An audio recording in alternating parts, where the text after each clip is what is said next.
Everyone. তো আশা করি তোমরা প্রত্যেকে সকলে খুব ভালো আছো। আর অনেক দিন পর কিন্তু আমি এই ব্লগ শেয়ার করছি, মিনি ব্লগ আর কি।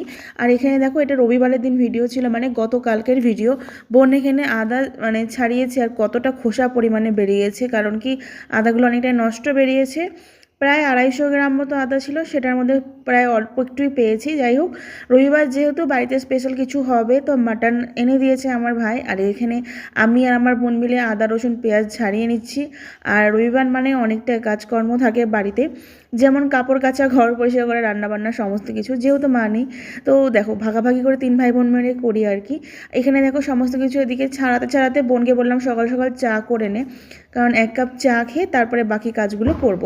তো ভাই দেখো এখানে বিস্কুটটা ঢেলে দিল ডাব্বাতে। এখানে দেখো মাটন কষছি, তার মধ্যে ভাই স্নান টান করে পুজো দিয়ে নিল। আর রাত্রেবেলা একটু হালুয়া করেছিলাম গাজরে, যেহেতু এই বছরে আমাদের হালুয়া হয়নি বাড়িতে, তার জন্য। আর কে কে হালুয়া খেতে ভালো